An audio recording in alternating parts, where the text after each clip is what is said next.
गुजरात में विधानसभा चुनाव होने वाले थे और गुजरात विधानसभा चुनाव के प्रचार के दौरान अरविंद केजरीवाल ने एक बड़ी बात कही थी और वो बात ये थी कि आईबी की रिपोर्ट हमारे हाथ में आई है, हम गुजरात में चुनाव जीतने वाले हैं। बम्पर मेजॉरिटी से आम आदमी पार्टी चुनाव जीतने वाली है, बीजेपी की हार होने वाली है। यह अरविंद केजरीवाल का बयान था। अब इस बयान के बाद लोगों को लगने लगा कि आईबी मतलब इंटेलिजेंस ब्यूरो के साथ अरविंद केजरीवाल के कितने अच्छे रिलेशन हैं।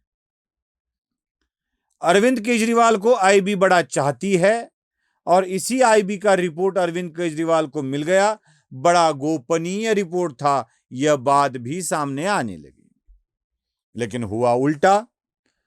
अरविंद केजरीवाल गुजरात इलेक्शन में धड़ाम से गिर गए और Bharatiya Janata party bumper vote लेकर, बम्पर सीटें लेकर राज्य में फिर से सत्ता में आ गई। यहां तक कि कांग्रेस को भी बहुत पिछड़ना पड़ा और आम आदमी पार्टी तो बेचारी कहीं ढूंढती भी नजर नहीं आ रही थी।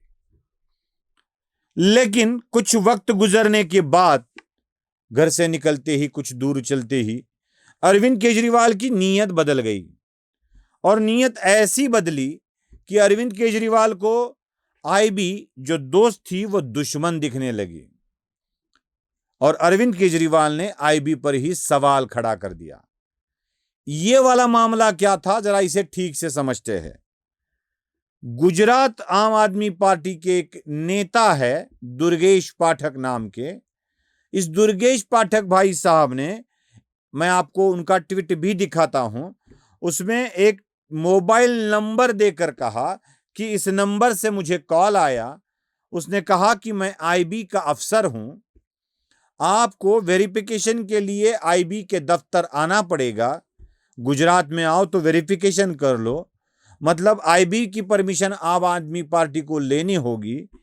यह बात उन्होंने कह दी और किस तरह से हमारे ऊपर जासूसी की जा रही है, यह बात दुर्गेश पाठक ने अपने ट्वीट में, सोशल मीडिया के पोस्ट में कह दी। जैसे ही दुर्गेश पाठक इस पोस्ट को डाल देते हैं, उसके साथ तुरंत अरविंद केजरीवाल हरकत में आ जाते हैं। अरविंद केजरीवाल उसको रीपोस्ट करके, शेयर करके उस पे अपना मत कुछ लिख देते हैं। वह भी पोस्ट में आपको दिखा रहा हूं। इसमें अरविंद केजरीवाल कहते हैं कि मैं जैसे ही दुर्गेश पाठक की पोस्ट आई, वह नंबर पता चला, मैंने खुद होके उस नंबर पर कॉल किया, सवाल पूछा, आप कौन हैं, आईबी के अफसर है? उधर से जवाब आया हां। तो मैंने उसको कहा कि मैं अरविंद केजरीवाल बात कर रहा हूं। जैसे ही अरविंद केजरीवाल का नाम सुना, वहां से फोन काट दिया गया और फिर संपर्क नहीं हुआ। देखिए किस तरह से हमारे ऊपर जासूसी की जा रही है, हमारे ऊपर ध्यान रखा जा रहा है। भाई अरविंद केजरीवाल, मेरे सवाल का सबसे पहले जवाब दे कि क्या आपके आईबी के साथ पहले जो संपर्क थे वह टूट गए हैं, खत्म हो गए हैं? बाद में आईबी आपके ऊपर नजर रख रही है, जासूसी कर रही है? कुछ तो एक सही होगा, या तो आईबी के साथ संबंध अच्छे थे और वो अपनी गोपनीय रिपोर्ट आपको सौंपते थे, ये तो सही होना चाहिए। नहीं तो ये सही होना चाहिए कि आईबी आपके ऊपर नजर रख रही है। और सबसे अहम बात, जो आदमी नजर रख रहा है, समझो मैं आईबी का अफसर हूं, समझ लीजिए, नहीं हूं, मैं नजर रख रहा हूं और मुझे कोई बोला कि क्या आईबी के अफसर आप हो? कभी जासूस बताता है मैं जासूस हूं? नहीं, मैं जासूस हूं, मैं अभी जासूसी करने आया हूं, ऐसे कभी बताता है? ये कौन चू होगा? नहीं, गाली नहीं बकनी चाहिए, हमें शब्दों का लिहाज रखना चाहिए। जो वो कौन आईबी अफसर होगा जिसने कह दिया कि हां मैं आईबी अफसर हूं?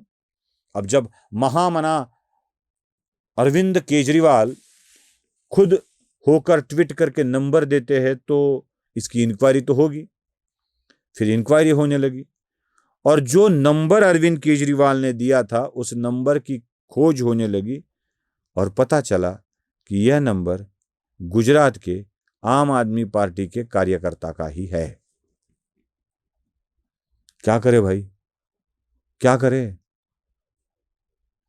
पकड़ लिया, लेंगे तो पकड़ तो लेंगे ही, लेकिन अपने ही कार्यकर्ता को बोलना कॉल कर, आईवी का नाम बता, मैं इसका ट्वीट करता हूं, मैं इसको दुनिया के सामने। अरे कम से कम इतना तो ख्याल किया होता कि ट्वीट करते वक्त वो नंबर ही ना डालते। अगर ये कर दिया होता तो मामला सुलझ जाता। नहीं दूंगा मैं नंबर, किया था मुझे फोन, मुझे हो सकता है खतरा, मैं नहीं दूंगा नंबर, ऐसे कह सकते थे। अरे कौन पागल होता है ये जो इनको ट्वीट करवाते हैं उनसे, वो कर दिया इन्होंने। ऐसे ही कांड बार बार हो रहे हैं। अरविंद केजरीवाल तो अपने झूठ के कारण पकड़े ही जाते हैं, लेकिन उधर बंगाल में भी पकड़े जा रहे हैं।